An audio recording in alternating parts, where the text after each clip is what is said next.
you can't land them in trees. That blade hits something and you go down like a rock. When the thing on top stopped turning, you start falling. Well, he went in and he rescued, throughout the day, 52 people. He brought back over 80 wounded, and he had 3 helicopters shot out from underneath him. The last one he brought back, he went to get back in, the second helicopter that he was in, went to get back in it, and his crew chief said, "Sir, it won't fly." He says, "Then I'll bounce it." And what that means is he would have took off, landed, let it cool down, took off, landed again. That means you also have to go forward. And you see this, if anybody knows anything about the MASH, one where the helicopter pilot went from, every time you land, you've got to go forward and find somewhere else to land. And you've got a certain amount of time between those landings that your helicopter doesn't overheat or it just seizes up. Instead, he said, "Well, I'll just find another one." And he went down the line and he basically found one that would start up, and he left. Now, obviously you don't leave the keys in a helicopter, but this guy went from helicopter to helicopter to helicopter till he could find one that would fly. And took off again. We got all done. 3 helicopters, over 100 people rescued.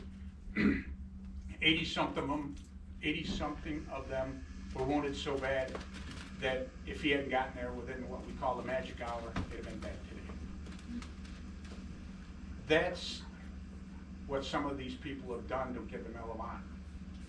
Others that are awarded, I never say this word right,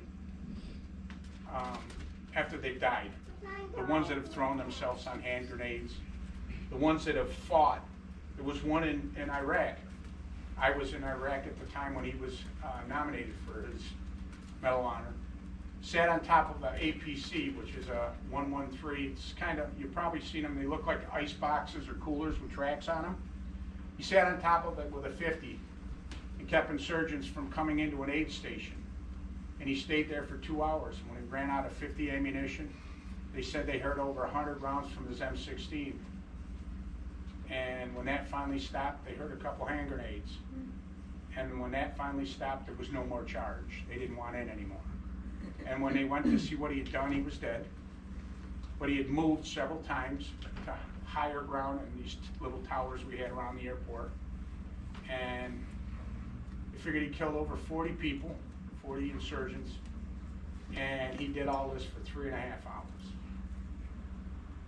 I mean, that's amazing. Audie Murphy, the same way. Sergeant York, 130 German soldiers captured, and 8 machine gun nests destroyed by him. We have some pretty famous people in this area. We got one of them right now that they're trying, from Binghamton. They've been trying for years to try to get the Medal of Honor win. But we have people like Rod Sterling, who was a paratrooper in the Philippines. Albert Rod, these are all Binghamton residents, who was at the Battle of Iwo Jima. George Joseph Repko, 101st, killed at Market Garden. Operation Market Garden was the one where we tried to get the 3 bridges and storm into the southern part of Germany. You've probably seen the A Bridge Too Far. Some of you have seen the movie Bridge Too Far. James Wood was a POW for 10 months during World War II, and it took him 70 years to catch up with his medals. Morris Swackhammer, killed in France. Took him 77 years to return home because he was MIA for 77 years. Kenneth J. Webb, PFC, Echo Company. Operation Overlord, which is D-Day. Operation Market Garden, and the Battle of Bulge. He was killed in Luxembourg towards the end of the Battle of Bulge, excuse me. And then you have people like Richard Scott, who was a major bombardier in B-17. Shot down 3 different times, escaped in a bait and came home. So these are all people that are veterans that have showed and displayed unbelievable courage under fire. And so when you walk up to somebody and you say, "Thank you for your service," you never really know who you're thanking and what they did. But don't stop saying it. because we really do appreciate it. And I think I've kind of rattled on long enough for now. If there's anything you'd like to know about Medal of Honor winners and so forth, believe it or not, that silly little phone we have in our hand was actually full of information. And they had several speeches they wanted me to look over and kind of make up. I said, I'm kind of one of these people that wing it a little bit and do it from the hip. And I decided that today was going to be based on heroism and what veterans do. Part of that had to do with what's going on right now in Washington and how they, for some reason, thought it was more important to make sure that the government was closed down than to get my daughter paid and her future husband paid and several other family members. And those people went to work anyway. And they go every single day. Those National Guard walking around Washington, D.C., the National Guard that are backing up ICE officers, the ICE officers themselves, those are people that are working. Those are people that right now could stand a thank you. So when we're all done with Veterans Day, if you see some of them, or you know some of them, give them a call and thank them too. I think that's it for me.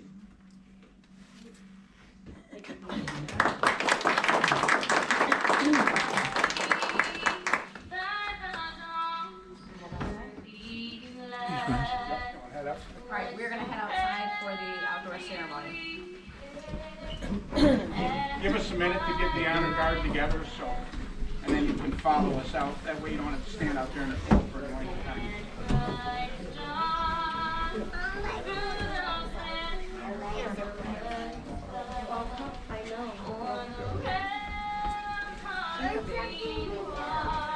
Come here, please.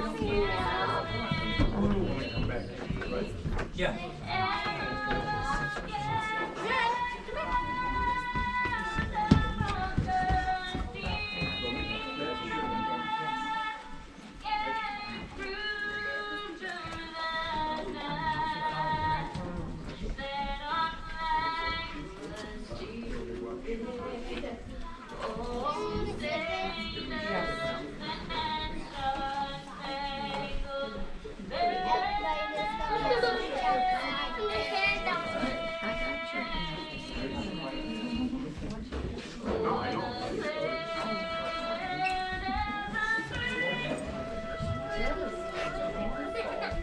I got it here.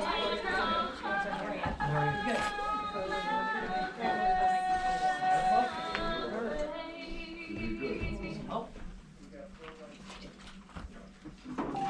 show you a trick. Ready? Hold it for me.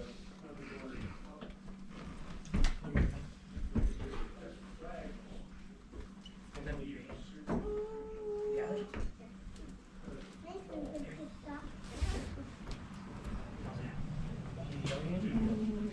Got it?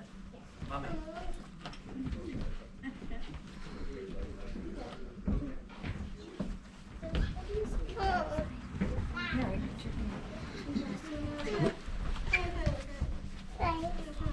Yeah, you have to go to the speech outside too.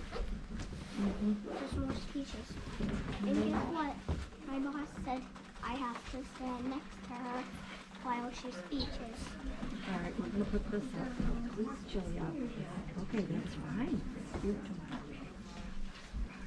We can't wait for that. They kept going to the gentleman's face next to you. That was a good. That's why I said, I was gonna say afterwards, we got coffee made and there's donuts there, and any veteran, there's a turkey stew downstairs free of charge for all veterans.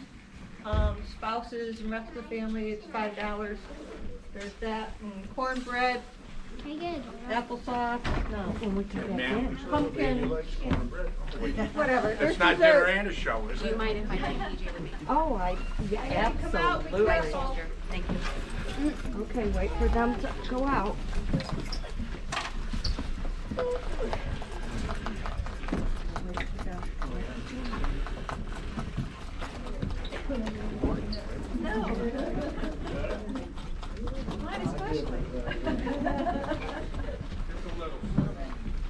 Take it easy on the steps. Enough people going out first, don't get it cleared.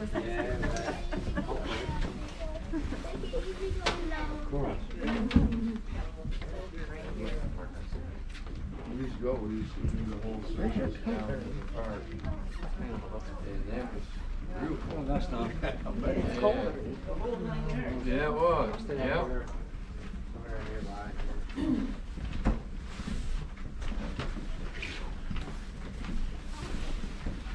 Thank you.